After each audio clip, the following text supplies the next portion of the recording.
சோறு தின்றோம்ல, பசிச்சா தான் நான் தின்றோம். பசி வரத்துக்குன்னே சாப்பிட்றவனும் இருக்கிறான், பசி சாப்பிட்றவனும் இருக்கிறான், ருசிச்சு சாப்பிட்றவனும் இருக்கிறான். சில ஏன் தின்றானே தெரியாமல் கொடுத்தாங்கன்னு சாப்பிட வேண்டிய சூழ்நிலைலாம் வரும். சாப்பிட்லன்னா அப்புறம் சண்டை வந்துடும் இல்லையா? பின்ன அந்த அம்மா ஏதோ செய்யுது, ஒரு வாட்டி அப்படி தான் என்ன பண்ணிட்டேன், சாம்பார் ஊற்றுன்ட்டேன், இப்போ வச்சு தரட்டுமான்ச்சு அந்த அம்மா. அப்புறம் தான் சொல்கிறது ரசம் வந்து எக்ஸாம்பிள் சொல்கிறேன். இது மாதிரியெல்லாம் நடக்கும். நம்ம வந்து தேர்ட் பர்சன் ஹவுஸ் விசிட்டிங் நடக்கிறது, நம்ம அதை விளையாட்ட எடுத்துன்னு போயிடும். இது குடும்ப தலைவன் என்ன ஆகும், சில பேருக்கு அது பழகிடும், சில பேர் அது செவி சாய்க்கவே மாட்டாங்க, அந்த உணவுக்கு முக்கியத்துவமும் கொடுக்க மாட்டாங்க. கொடுத்தா தானே இந்த பிரச்சனை. ஒரு லோஃபில் ப்ரெட்டு வாங்கினேன் பாஸ்டர், நானும் பீட்டரும் சாப்பிட்டோம். பீட்ரு யார்? நாய்.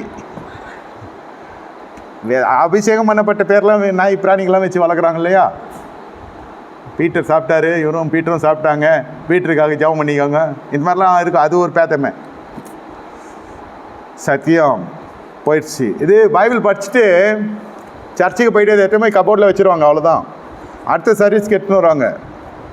அப்படியே படித்தா கூட இது ஒன்றும் விளங்காது, உருப்படாது. ஏன் தெரியுமா? படிக்கிறது வேறு, தியானிக்கிறது வேறு. இது தியானத்தின் மூலம் தான் இந்த வெளிப்பாடு வரும். வேத வசனம் தியானிக்க கற்றுக்கொள்ளணும். தூக்கின்னு சுற்றுறது பெருசு இல்லை. இது உள்ளே எல்லா விஷயமும் நமக்கு இருக்குது, எங்கேயும் தேடி போக வேண்டியதே இல்லை. அப்போஸ்தலர் 20:26-10 வாசிக்கிறோம். அப்படியே நான் எருசலேமில் செய்தேன், பிரதான ஆசிரியர் அதிகாரம் பெற்று பரிசுத்தவான் அநேகரை சிறைச்சாலையில் அடைத்தேன். என்ன இப்படியெல்லாம் நான் பண்ணையா? பரிசுத்தவான்களுடைய வாழ்க்கையில் நான் விளையாடிட்டேன். பவுல் சொல்கிறாரு, சாட்சி சொல்கிறார். ஏன் நான் இதை உங்களுக்கு சொல்லுகிறேன்னா, உங்களுடைய வாழ்க்கையில் இதெல்லாம் தெரியணும். இதெல்லாம் தெரியாமலே பரிசுத்தவான்கள வாழ்க்கையில் சிறையிருப்புன்றது ஒரு பகுதி இருக்கணும்னு சொல்ல வரேன். சரி, பரிசுத்தவான் சொல்கிறீங்க, பரிசுத்தவான்களை போய் சிறையில் தள்ளிட்டான் அந்த மனுஷன் அதிகாரம் பெற்றுட்டு.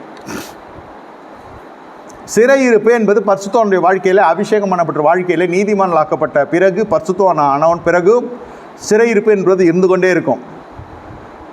முதல்ல துன்பம், நீதிமானுக்கு வருகிற துன்பம் அநேகமாக இருக்கும், கர்த்தர் அவனை விடுவிப்பார். அங்கேயே நிறைய பேர் ஆட்டம் கொடுத்துரும். பாதி பேர் நம்ம கூட அப்பயே சேர மாட்டான். என்னது போலீஸ் ஸ்டேட் வந்துச்சா, நல்லவனில் நினச்சேன், நல்லா ஜெபம் பண்ணானே, டக்குன்னு ஃபாஸ்ட்டாக பரவும் இல்லையா?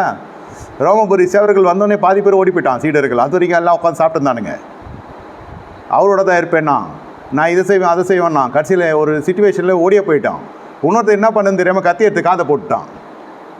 க்ரைம் ரேட் ஏறட்டோன்னு, ஏற்கனவே போய் வழக்கு பத்தது, இது வேறு கூட ஒன்று, நம்ம கூட ஒன்று இருக்குது, பட்டயத்தை தூக்குறேன்றது. இப்போ என்ன கோஷ்டி, நம்ம வேத பட்டயத்தை தூக்கலாமே, கத்தி எடுத்து வெட்டிட்டான். ஐயா இயேசு எதிர்பார்க்கல, பயங்கரமான ஆளுங்க இதுங்களெல்லாம் அவர் மாட்டிக்கினார்.